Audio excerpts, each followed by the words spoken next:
My name is Eric Reynolds. I'm the associate publisher of Fantagraphics books. Um, I'm also the editor of the Anthology Now, our new comics anthology that we've been putting out since, I guess, right around this time, late 2016. So a little over 4 years now. Um, just about to come out with the 10th issue this spring. And we have the opportunity just to talk about not just now, but anthologies in general. I've invited 4 cartoonists to join us. We have MS Harkness, who just this year during the pandemic released her new graphic novel, Desperate Pleasures, from Uncivilized Books. We have Raquelle Jacqueline, cartoonist from San Diego, who was the author of the fantastic story Misguided Love in now #9. Maybe my favorite thing that has been published in now to date. So I'm real happy to talk to her for the first time. Nick Thorburn, who is the most constant part of Now since its inception, doing I think all but one back cover and one long story in, I forget which issue it was. You too. Nick is also a great musician, great writer. Really happy to have him here. And then we have the esteemed Noah Van Sciver, who is probably the anthology veteran in this panel. I think Noah's been in virtually every comics anthology that's come out over the past decade or so, at least of any that are worth their salt. So happy to have you, Noah. The first question I wanted to ask basically all of you, the reason I was interested in talking to all of you is that you've all worked in anthologies, I think, for kind of different reasons. Nick has, many other creative pursuits in music. He probably doesn't have the time to be a full-time cartoonist, even if he wanted to. Noah's got plenty of graphic novels that he's always working on, at least 1 or 2 at a time, it seems like. Raquelle, you dabble in a number of different media. MS, you just put out a book. Yet you're also going to be in the new Now that comes out, kind of hot on the heels of Desperate Pleasures. So I wanted to ask you, like, what do you see? How do you see anthologies as providing a kind of avenue of expression for you? So let me start with Noah, because I think you've been in the most, Noah. So I'm curious as to, like, why do you still want to be in anthologies? Why is it just, well, you go. Well, for one thing, it's a good way of keeping your name out there to make sure that, like short stories kind of help sell the bigger work that you have. But short stories are also their own art form. So not everything and not every story is big enough to be a book. So I don't know, anthologies are good for just placing those smaller things that you have to say. So you have a genuine interest in doing short stories, whether there's a natural home for them or not. Yeah, definitely.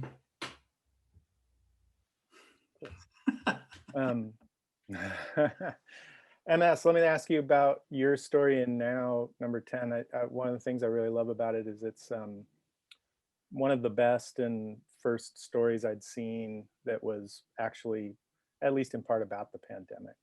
So I was wondering what kind of motivated that, and if you knew where you were going to publish it when you started, or what.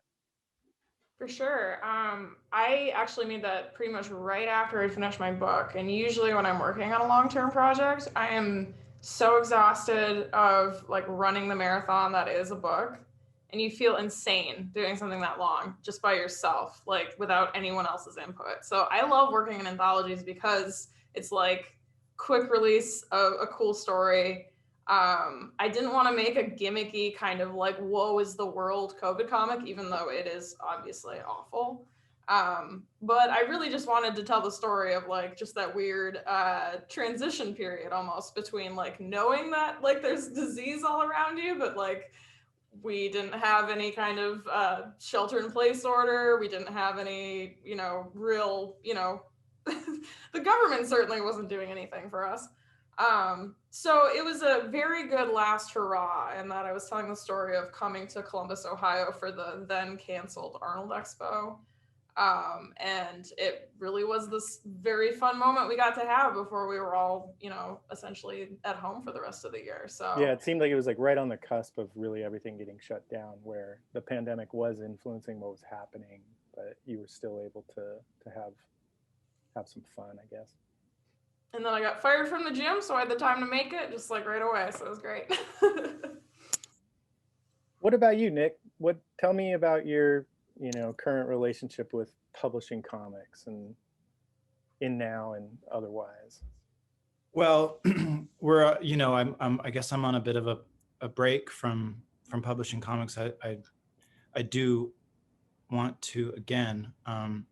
I love anthologies as a fan. I kind of approach comics, as a fan. That's how I just grew up with comics and well, obviously I'm sure everybody did, but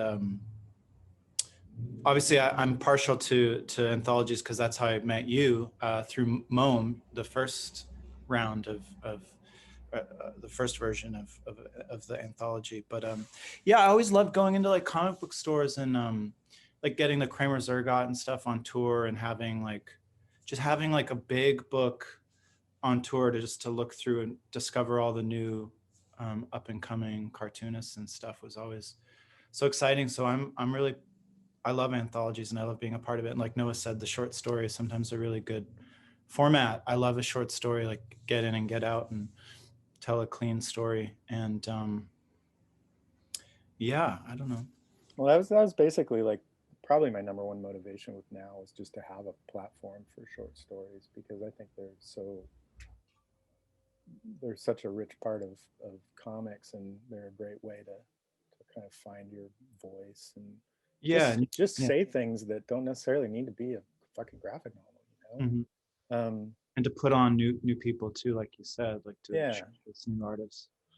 Yeah, that's where I discovered a lot of new artists is from now. That's how I found out who E.S. Glenn was, who's now like blowing up. He's becoming such a big cartoonist, and I discovered his work in Now. So Now serves like an important role in that way. Yeah, Everett's a great example of a cartoonist, I think, who's really benefited from experimenting with shorter pieces rather than maybe just diving into a long book just for the sake of it, which unfortunately I think sometimes it seems to be, just the norm. Yeah. Raquelle, tell me about Misguided Love. Specifically, I wanted to, kind of hear how the story formed, if you really knew. I mean, it's I think the longest story of Ran and Now. It's about 40 pages, and I just wondered if you kind of knew what you were really getting into when you started it. What. Misguided Love is the longest story that I've done. I usually do like little vignettes, but Misguided Love was really fun because I could explore these like big ideas and like put it across multiple pages. And I didn't really, I did like plan it out because I knew like exactly what I wanted to say and everything, because I've had all these things that I've wanted to say, but it needs to be like put in a long sequence rather than just like a vignette. And so I planned it out, and I made sure that like I wanted to hit these like specific memories that like have been like burning inside of me to like and just like get them out on paper. So Can I ask a little bit about that story? How did you do that? Was that put together on a computer, or was that all on one page, like with paint and then pens and all that stuff? I wondered about the medium that you used. Well, it's like all like these are the pages, and they're all like I cut out like 41 different pages from like big paper, and then like I gessoed each page with the marker. Wow. And then once I had that like stack of like gessoed paper, that's whenever I like started working on it. So I could just like go one after another and like get it out there. like go and do the gesso process all over again. It's amazing work, by the way. I love that. Your artwork's great. Thanks. Yeah, it's a remarkable story. It's probably my favorite short story of the. I mean, it's hard to say it's even short. It's medium, Yeah. Mm-hmm. But it's yeah, it could be like a European album. Things of the year. Yeah, right. It's like that many. Another thing I'm curious to just hear your opinions about is what to you, what's the value of having the work actually in print versus just putting it online? I personally, think there's a value to both, but and I'm very partial to print, and I think there is a real value to it. But I'm just curious what your relationship with it is. If Raquelle, your work is like Noah was saying, it's there's kind of a lot of different media you're using on each page. That it works as kind of fine art on its own as a unit, but you're also reproducing it for print. Are you thinking about that when you're making it, or are you just going for it? Or yeah, definitely, because I kind of have a tendency to get like really, really, really small, and so I made sure to like cut the pages the exact dimensions of the book, so I couldn't like physically get any smaller, so that like you couldn't read it once it's printed. Does that make sense? Because like things shrink down and everything whenever you work big, and yeah, I feel like there's good stuff with showing your art digitally, because like I like upload the whole piece and then I upload like zoomed images and stuff. Details, yeah. Sometimes see it bigger than it is, but I feel like a lot of my stuff is pretty intimate, and the cool thing about a book is you can just like curl up with it and just like get into it and read all the little things. And I don't know, like a book is like an inherently like intimate object, if that makes sense, you know? Yeah, for sure.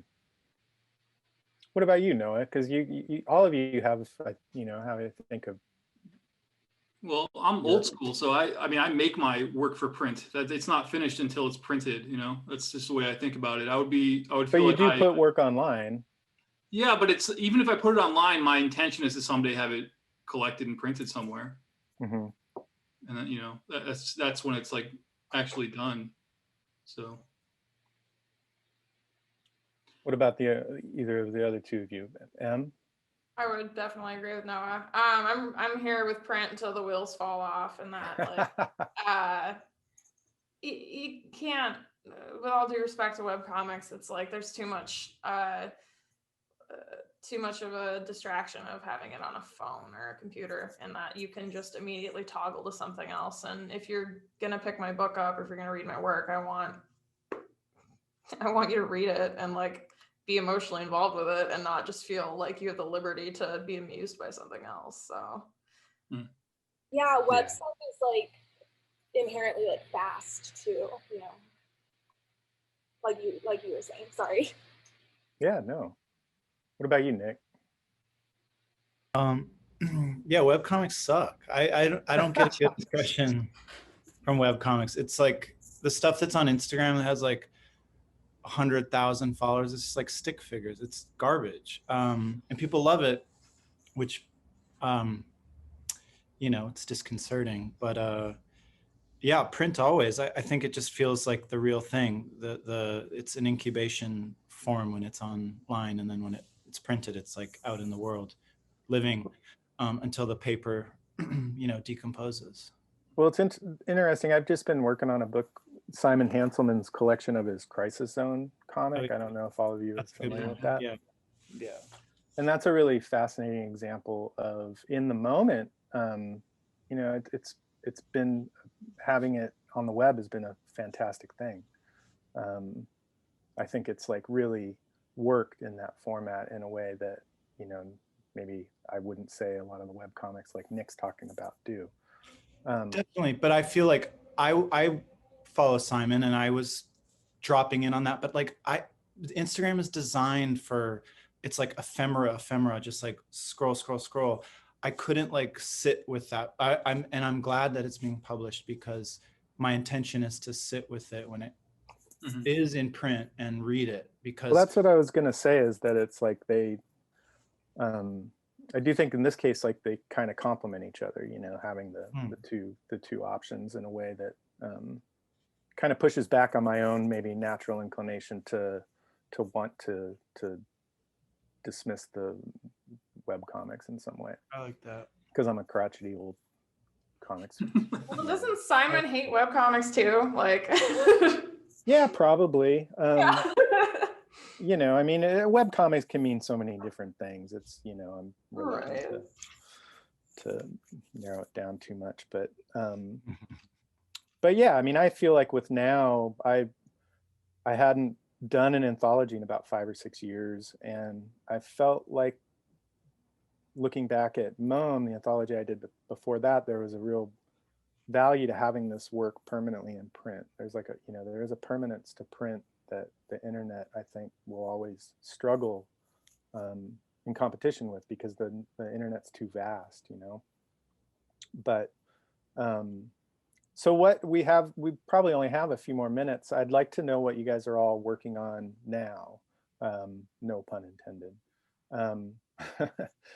Let's, Noah, what are you working on? That stack of pages right there, if you can see it. It's I'm working on a graphic novel that's about Joseph Smith and the founding of the Mormon Church. So You've been working on that for a long time. yeah, but I'm on the last chapter. Like, this stuff right here, this is the end. This is the last part of the book, and then it's done. So I'm getting ready to finish it up I have to turn it in March 1st. So then I'm on to other things after that. Congratulations. How many years have you been working on it? How many years? Yeah. 4 years. Yeah. Is it biographical or is it fictionalized? It's biographical. Cool. Yeah, it's I can't wait. When is it coming out? The spring of 2022. Fantastic. Mm-hmm. What about you, Raquelle? What are you up to these days in the pandemic? Well, I've been a little blocked, but I think I'm like emerging out of that cocoon, and I'll hopefully like make something longer, even longer than Misguided Love at some point. And yeah, I'm just trying to figure out how to like weave all the little stories together to make one big one.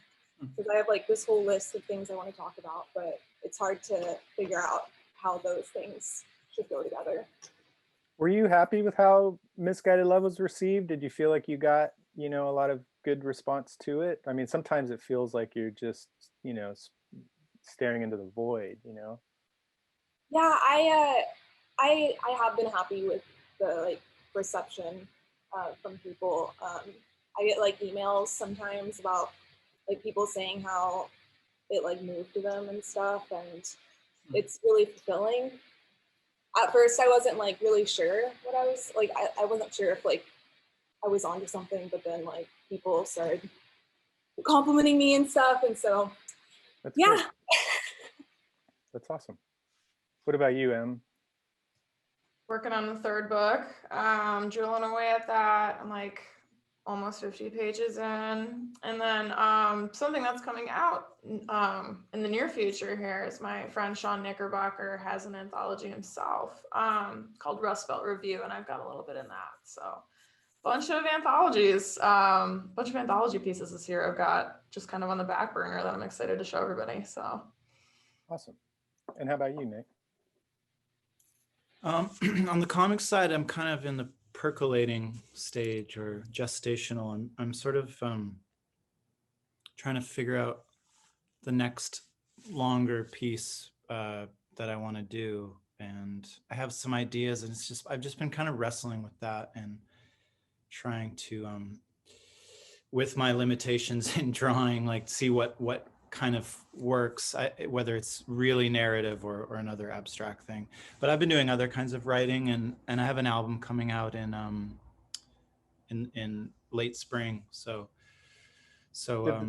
did the pandemic really affect, you know, the creative path you took last year? Like, did you have to cancel projects, find other projects, or? I definitely drank more wine. That was a big uptick. But yeah, I think I think the record that I'd been working on might have come out in the fall, and there might have been obviously touring. There would have been touring and that kind of thing. So I'm just getting back into music too. I took a long hiatus, so I'm kind of climbing back into that seat as well. But yeah, just trying to. Yeah, the pandemic was, it's definitely put everything in jelly. Everything's moving a little more slowly, so I'm just trying to take advantage of that, I guess. Well, it's I've talked to so many cartoonists who've said that, basically being a cartoonist is like training for a lockdown. totally. But Raquelle, you mentioned, that you had a creative block. Like, was it pandemic related? Was it, and it's none of my business, but I'm mostly curious from the pandemic perspective, how that's affected your, how your creative year would have gone or did go. A little bit. Like, I feel like whenever I get right down to it, I have these things that I want to talk about, but I feel like I'll destroy a relationship if I do make art about it. And so I've just sort of been like,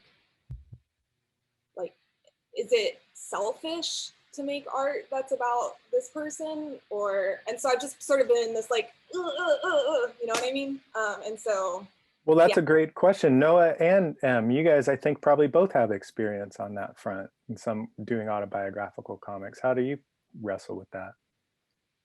Go ahead, Em. Don't be a dick. I don't know. The number one rule. Great rule. Good. Be respectful. Be kind. Be responsible. Be an unreliable narrator and let everyone know you're an unreliable narrator. Yeah. So do the opposite of Chester Brown then. I was trying to think of a Joe Matt joke in there, but Oh yeah, that's probably. Or just go hard in the paint. If you want to go that direction, just let everyone know. What about you, Noah? I feel a little guilty about that stuff. I don't know who said, there was a quote that was like, if you didn't want to be in my story, you should have behaved better. And I was that one, but yeah, no, I feel guilty about. I've definitely thrown my family under the bus more than a few times. More than a few times. So you feel guilty about it, but then you keep doing it. Yeah, I know. Yeah. Well, yeah. Gotta move units somehow. That's right.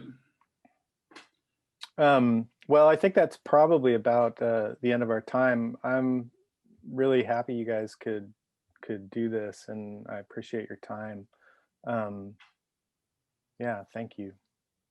I really enjoy it, and thank you for contributing to Now. It really is kind of a labor of love, and I'm grateful for all your contributions to it.